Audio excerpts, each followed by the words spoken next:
আসসালামু আলাইকুম সকলকে। এইচএসসি 25 ব্যাচের শিক্ষার্থীরা, আশা করি সবাই ভালো এবং সুস্থ রয়েছে। এইচএসসি প্রথমবারের পরিবর্তে দ্বিতীয়বার বিভিন্ন কারণে দেওয়া হয়। ইয়ার ড্রপ হইতে পারে, কোনো সাবজেক্টে ফেল হইতে পারে, অথবা জিপিএ যেটা এসেছে সেটা দিয়ে হয়তো অ্যাডমিশন পরীক্ষায় বসতে পারবা না, বা বসলেও মার্কের খুব বড় একটা গ্যাপ। সো সেক্ষেত্রে ইমপ্রুভ করার জন্য একটা ইমপ্রুভমেন্ট এক্সাম দিতে হইতে পারে। সো দ্বিতীয়বার যারা হচ্ছে এইচএসসি দিচ্ছ, এই ইমপ্রুভমেন্ট হোক, ইয়ার ড্রপ হোক, এই বিষয়টা নিয়ে প্রপার একটা গুছানো ভিডিও, সবগুলো ইনফরমেশন গুছায় এক জায়গায় দেওয়ার জন্যই আজকের এই ভিডিওটা নিয়ে আসছি তোমাদের জন্য। সো আসো শুরু করা যাক। এখন ইয়ার ড্রপ এবং ইমপ্রুভমেন্ট, এটার মধ্যে কিছু ব্যাপার স্যাপার আছে। একটু আগে রুলসগুলো জেনে নিব যে অ্যাকচুয়াল জিনিসটা কি। এইচএসসি তোমার ফার্স্ট টাইম দিচ্ছ। এখন ফার্স্ট টাইম তুমি যখন এইচএসসি দিচ্ছ, তখন তো তোমার এসসি থেকে এইচএসসির গ্যাপ মোটামুটি 2 বছর। যখন তুমি ফার্স্ট টাইম এইচএসসি দেওয়ার পর কোনো একটা সাবজেক্টে ফেল করে গেলা, তখন একরকম অবস্থা। যখন তুমি ফেল না করলা, তুমি এইচএসসিতেই বসলা না, তুমি ইয়ার ড্রপ দিলা, পরের বার এইচএসসি দিলা, সেটা একটা অবস্থা। আরেকটা হচ্ছে তুমি এইচএসসি অ্যাটেন্ড করছো, সব সাবজেক্টে এক্সাম দিছো, পাসও করছো, কিন্তু জিপিএ এমন আসছে যে ভর্তি পরীক্ষায় হয় বসতে পারোনি, বা বসলেও মার্ক বেশি কাটা যাবে, এরকম একটা অবস্থা। সেই ক্ষেত্রে যারা ইয়ার ড্রপ দিছো তারা তো এইচএসসি বলতে গেলে দাওইনি, কি তারা এইচএসসি দাওনি। সো তোমাকে হচ্ছে ফুল এইচএসসি অ্যাটেন্ড করতে হবে, হোল এইচএসসি তোমাকে পুরাটাই অ্যাটেন্ড করতে হবে, সবগুলো পরীক্ষা দিতে হবে। যদি তুমি এমন হয়ে থাকে যে অ্যাটেন্ড করছো বাট ফেল, সেই ক্ষেত্রে তুমি এইচএসসিতে যে কটা সাবজেক্টে ফেল করছো সে কটা সাবজেক্টে পরীক্ষা। এখন যদি একটা সাবজেক্ট হয়, একটা সাবজেক্টে ফেল করে থাকো, একটাতেই এক্সাম হবে। যদি দুইটায় ফেল করে থাকো, দুইটায় এক্সাম হবে। যদি দুইটার বেশি, মোর দ্যান 2 সাবজেক্টে ফেল করে থাকো, সব সাবজেক্টেই তোমাকে এইচএসসি আরেকবার দেওয়া লাগবে। যদি ফেলটা ফোর্থ সাবজেক্টে আসে, সেই ক্ষেত্রে এইচএসসি আবার দেওয়া লাগবে না। মোটামুটি হচ্ছে ফোর্থ সাবজেক্টে ফেল করলে এইচএসসিতে ফেল হয় না। ফোর্থ সাবজেক্টে ফেল করলে you are good to go, ঠিক আছে। হ্যাঁ, তোমার জিপিএতে কোনো মার্ক এক্সট্রা যোগ হবে না। সো এইখানে এই ফেলটা কাউন্ট হবে না, এবং এই ফেলটাকে ইমপ্রুভ করার জন্য তুমি ইমপ্রুভমেন্টও দিতে পারবে না, ঠিক আছে। এখন এই যে এই কেসটা, এই দুটাকে এক সাইডে রাখার কারণ হচ্ছে এই দুই কেসেই, ইয়ার ড্রপ বলো, ফেল বলো, দুই ক্ষেত্রেই তোমাকে ইররেগুলার স্টুডেন্ট বিবেচনা করা হবে। দুই ক্ষেত্রেই তোমাকে ইররেগুলার স্টুডেন্ট বা অনিয়মিত পরীক্ষার্থী হিসেবে বিবেচনা করা হবে। কিন্তু the moment you are passed and you attended all the exam, তুমি অনিয়মিত শিক্ষার্থী না, তুমি নিয়মিত শিক্ষার্থী, কিন্তু তুমি জিপিএ মানোন্নয়ন বা ইমপ্রুভমেন্টের জন্য আরেকবার দিচ্ছ। এমন ক্ষেত্রে তুমি জিপিএ ইমপ্রুভ করতে চাও 1-2টা সাবজেক্টে, তোমার হয়তো কেমিস্ট্রি খারাপ আসছে, তোমার হয়তো ফিজিক্স খারাপ আসছে, তোমার হয়তো হায়ার ম্যাথ খারাপ আসছে, এ প্লাস জায়গায় এ বা এ মাইনাস বা বি আসছে, যেটা আসার কথা না, তুমি সেটা ইমপ্রুভ করতে চাও। But still you have to attend all the exams. You have to attend all the exams of HSC. কথাটার সোর্স যদি আমাকে জিজ্ঞেস করো, আমি নোটিশ থেকে অংশটা ক্রপ করে আনছি। জিপিএ উন্নয়ন হিসেবে যারা পরীক্ষায় অংশগ্রহণ করবে তাদের সংক্রান্ত বলা আছে যে রেজিস্ট্রেশনে মেয়াদ থাকলে জিপিএ উন্নয়নের জন্য নিয়মিত পরীক্ষার্থীরা উত্তীর্ণ হওয়ার পরের বছরে এইচএসসি তে অংশগ্রহণ করতে পারবে।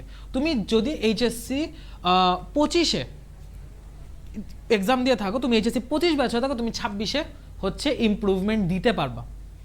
যদি এমন হয়ে থাকে তুমি এসএসসি 23 এবং এইচএসসি 25, সেই ক্ষেত্রে ইমপ্রুভমেন্ট ইজ অ্যালাউড। বাট যদি এমন হয় তুমি এসএসসি 22, কিন্তু ওখানে হচ্ছে 1 বছর ইয়ার ড্রপ দিয়ে বা কিছু একটা হয়, বা হচ্ছে তুমি এখানে ইমপ্রুভমেন্ট কিছু একটা দিয়ে হচ্ছে এইচএসসি 25-এ আসছো, তখন কিন্তু আবার তোমার আরেকবার ইমপ্রুভমেন্ট দেওয়ার সুযোগ নাই, বা হচ্ছে 3 বছর যদি গ্যাপ পড়ে যায় এসসি আর এইচএসসি মাঝখানে কোনো কারণে, সেক্ষেত্রেও হচ্ছে তোমার 25-এর পর আবার 26-এ হচ্ছে ইমপ্রুভমেন্ট দেওয়ার সুযোগ নেই। তোমার এইখানে গ্যাপটা 2 ইয়ার্স হইতে হবে, গেল। এখন এই ক্ষেত্রে দেখো কি বলছে, যারা জিপিএ ফেভার কম পেয়েছে তারা হচ্ছে এই পরীক্ষা অংশগ্রহণের সুযোগ পাবে, তবে এই ক্ষেত্রে সংশ্লিষ্ট পরীক্ষার্থীকে সকল বিষয় পরীক্ষা দিতে হবে, ঠিক আছে, সকল বিষয় পরীক্ষা দিতে পারবে। আর যারা হচ্ছে ইররেগুলার, ওরা হচ্ছে ইমপ্রুভমেন্ট দিতে পারবে না, মানে অলরেডি ইয়ার ড্রপ দিয়েছে। ইয়ার ড্রপে তোমার যা রেজাল্ট হবে তোমাকে তাই নিয়ে থাকতে হবে, ঠিক আছে। এটা হচ্ছে ফ্যাক্ট যে ইয়ার ড্রপের ক্ষেত্রে ইমপ্রুভমেন্টের অপশন, আর ইয়ার ড্রপে যা রেজাল্ট হবে সেটা নিয়ে হচ্ছে কন্টিনিউ করতে হবে, ঠিক আছে। এই নোটিশটা দেখানোর জন্য, ও হ্যাঁ, আরেকটা জিনিস, অংশগ্রহণের সিলেবাস, এটা তো বলিনি। অংশগ্রহণের সিলেবাস আসলে নোটিশে আনছি তো ওখানে লিখে মিস হয়ে গেছিলো, সরি। তো সিলেবাস সংক্রান্ত যে ব্যাপারটা দেখো, যারা নিয়মিত পরীক্ষার্থী তাদের জন্য হচ্ছে 2026 সালের যে পুনর্বিন্যাসকৃত পাঠ্যসূচি অর্থাৎ ফুল সিলেবাস এটা ফলো হবে। কিন্তু অনিয়মিত এবং মানোন্নয়ন, অনিয়মিত কারা? অনিয়মিত হচ্ছে যারা ইয়ার ড্রপ অথবা ফেইল করছে কোনো একটা সাবজেক্টে তারা। আর মানোন্নয়ন কারা? যারা ইমপ্রুভমেন্ট। আমি একদম হাতে ধরে তোমাকে বলতেছি, এই যারা যারা আসো তোমাদের সবার পরীক্ষা নোটিশে বলেই যায় জাতীয় শিক্ষাক্রম এবং পাঠ্যপুস্তক বোর্ড বাংলাদেশ কর্তৃক প্রণীত 2025 সালের পুনর্বিন্যাসকৃত পাঠ্যসূচি অনুযায়ী সকল বিষয় পরীক্ষা অনুষ্ঠিত হবে। ঠিক আছে, 2025 সালের যে সিলেবাস অর্থাৎ শর্ট সিলেবাস, তুমি প্রিপারেশন শর্টের উপর নিবা। ওকে, প্রিপারেশন কিসের উপর নিবা? শর্টের উপর নিবা। এখন অ্যাডমিশন টেস্টের ইম্প্যাক্ট কি? মানুষ ইয়ার ড্রপ বা ফেইল ছাড়া ইমপ্রুভমেন্টটা দেয় অ্যাডমিশন টেস্টের জন্য। অ্যাকচুয়ালি এটার হেল্প কতদূর? তুমি যদি ইয়ার ড্রপ দাও বা ফেল করার কারণে তোমাকে হচ্ছে আরেকবার অ্যাটেন্ড করতে হয়, সেই ক্ষেত্রে তুমি কিন্তু তোমার একটাই জিপিএ পাইতেছো, তুমি কিন্তু তোমার জিপিএ একবারই হচ্ছে যেটা পাচ্ছ একবারই পাচ্ছ। ঠিক আছে, এমন যে তুমি একটা জিপিএ পাইছো সেটাকে আবার ইমপ্রুভ করার জন্য তুমি আমার এক্সাম দিচ্ছ। সো তুমি ইয়ার ড্রপের স্টুডেন্ট হও বা ফেল হও, ইররেগুলার স্টুডেন্ট যদি হও, তুমি যে রেজাল্ট করবা সেই রেজাল্ট দিয়ে তুমি যেখানেই ভর্তি পরীক্ষার ফর্ম তুলবা তুমি একটা ফার্স্ট টাইমার হিসেবে কাউন্ট হবা। বুয়েট, মেডিকেল, ঢাকা ভার্সিটি সবখানে হচ্ছে অ্যাটেন্ড করতে পারবা। ঠিক আছে, কোনো সমস্যা হবে না। যদি ইমপ্রুভমেন্ট দাও সেদিকে কি হবে? যদি ইমপ্রুভমেন্টে তুমি পরীক্ষায় বসো, দুইটা কেস হইতে পারে। একটা হচ্ছে তোমার পয়েন্ট বাড়ছে, তুমি হয়তো পাইছিলা 4.2, আচ্ছা 4.2 না, আমি একটু কমায় ধরলাম হচ্ছে 3.7।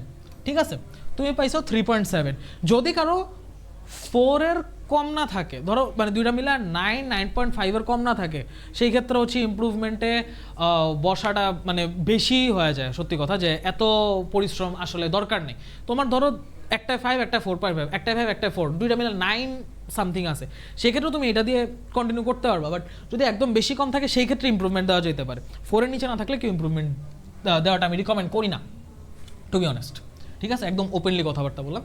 তো হোয়াট এভার, এখন ধরো তোমার জিপিএ হচ্ছে 3.7, এখন তুমি এটা ইমপ্রুভ করবা, তুমি এটার জন্য ইমপ্রুভমেন্ট দিয়েছো। এখন যদি তুমি ইমপ্রুভমেন্ট দাও এবং তোমার রেজাল্ট ভালো হয়, তোমার জিপিএ বেড়ে হয়ে গেল 5, তুমি একটা নতুন জিপিএ পাইছো, তুমি একটা নতুন এইচএসসি মার্কশিট, নতুন এইচএসসি রেজাল্ট পাইছো, তুমি টোটালি একটা ফার্স্ট টাইমার হিসেবে গণ্য হবা। তুমি টোটালি একটা ফার্স্ট টাইমার হিসেবে গণ্য হবা। ঠিক আছে, তুমি টোটালি একটা ফার্স্ট টাইমার হিসেবে গণ্য হবা। ঠিক আছে, এখন যদি তুমি পরীক্ষা দিছো তারপরেও তুমি জিপিএ ইমপ্রুভ করতে পারোনি, সেই ক্ষেত্রে তোমার জিপিএ আগেরটাই রয়ে যাবে। যদি এমন হয় যে ইমপ্রুভমেন্টের রেজাল্ট আল্লাহ না করুক ফার্স্ট টাইম যেটা দিছো সেটা হচ্ছে খারাপ হয়েছে, মার্ক কমবে না। বাট ধরো খারাপ হয়েছে, পয়েন্ট তো বাড়েনি, সেই ক্ষেত্রে কি হবে? সেই ক্ষেত্রে পয়েন্ট না বাড়লে, সেই ক্ষেত্রে তখন পয়েন্ট না বাড়বে, তখন বুয়েট মেডিকেল ঢাবি এখানে আসলে ডিপেন্ড করবে। বুয়েট মেডিকেল ঢাবি এখানে আসলে ডিপেন্ড করবে কি করবা। লাইক তুমি যদি বুয়েট আর ডিউতে ফর্ম তুলে থাকো, তুমি পরীক্ষা দিছো ফার্স্ট টাইম, তুমি এরপর ফর্ম তুলছো, হয়তো অ্যাটেন্ড করনি বাট ফর্ম তুলে ফেলছো, তুমি আরেকবার ফর্ম তুলতে পারবে না। তুমি আরেকবার ফর্ম তুলতে পারবে না, কারণ এগুলো হচ্ছে একবারই দেওয়া যায়, এগুলো হচ্ছে একবারই দেওয়া যায়, এগুলো হচ্ছে একবারই দেওয়া যায়। সো এইগুলো তুমি যখন অলরেডি ফর্ম একবার তুলে ফেলছো এবং তোমার পয়েন্ট বাড়ে নাই, তুমি পরীক্ষা অ্যাটেন্ড করতে পারবে না। ঠিক আছে, ঢাবির ক্ষেত্রেও সেম, যেহেতু এখানে সেকেন্ড টাইম অ্যালাউড না। মেডিকেলে তুমি যদি একবার ফর্ম তুলে থাকো, তোমার পয়েন্ট না বাড়ে, তুমি সেকেন্ড টাইমের হিসেবে গণ্য হবা। বাট যদি এমন হয় যে তুমি ফর্ম তুলোনি, ভাইয়া আমি ফর্ম তুলিনি, বুয়েট মেডিকেল ঢাবি কিচ্ছুর ফর্ম তুলিনি, যেহেতু আমি ইমপ্রুভমেন্ট দিব, সেই ক্ষেত্রে তোমার যদি পয়েন্ট নাও বাড়ে, সব ক্ষেত্রেই you can fill up the form, you can fill up the form এবং এইখানে তুমি একজন ফার্স্ট টাইমার হিসেবে গণ্য হবা, এখানে তুমি একজন ফার্স্ট টাইমার হিসেবে গণ্য হবা। ওকে, ওভারঅল হচ্ছে মোটামুটি এই কয়টা রুলস, এই কয়টা বিষয়াদি। এবং আরেকটা জিনিস যেটা যদি বলি লাস্ট বিষয়, সেটা হচ্ছে প্রিপারেশন কীভাবে নিব। রুলস রেগুলেটেড কথাবার্তা তো হয়ে গেছে, এখন প্রিপারেশন নিয়ে যদি আমি কথাবার্তা বলি, এইচএসসি 26-এ যারা ছিল ওদের লাস্ট কয়েক বছরে ওই মানদণ্ডে ওদের সিনিয়র কারো এক্সাম হয়নি, ওদের জন্য টেস্ট পেপারই হচ্ছে সবচেয়ে বেশি ইম্পর্টেন্ট, সবচেয়ে বেশি ইউজফুল একটা রিসোর্স। বাট তুমি যে মানবন্ধনে পরীক্ষা দিচ্ছ সেই মানবন্ধনে এইচএসসি 25-এর মানবন্ধন, এইচএসসি 25-এর সিলেবাস সে অনুযায়ী কিন্তু অলরেডি 23, 24, 25-এ পরীক্ষা হয়ে আসছে। তুমি কোয়েশ্চেন ব্যাংক যেটা বোর্ড কোয়েশ্চেন সেইটা এবং টেস্ট পেপার দুইটা একসাথে ফলো করবা। বোর্ড কোয়েশ্চেন এবং টেস্ট পেপার দুইটা একসাথে ফলো করবা। ভাই বোর্ড কোয়েশ্চেন তো করছে, টেস্ট পেপার কি লাগবে? হ্যাঁ লাগবে, টেস্ট পেপার লাগবে, কারণ তুমি শর্টের চ্যাপ্টারগুলাই টেস্ট পেপারে কোন কলেজে কী রকম কোয়েশ্চেন করছে সেটা তোমাকে জানতে হবে, সেটা তোমাকে পারতে হবে, প্র্যাকটিস করতে হবে। টেস্ট পেপার একটা লাগবে, তুমি শর্টের চ্যাপ্টারগুলোই পড়ো, বাট টেস্ট পেপার থেকে পড়ো, ঠিক আছে? তুমি আপডেট থাকো। টেস্ট পেপার লাগবে না, বোর্ড কোয়েশ্চেন আছে, আগের বছর সাপ্লিমেন্ট আছে, এই কাজ করো না। এবং অবশ্যই প্র্যাকটিস অলট।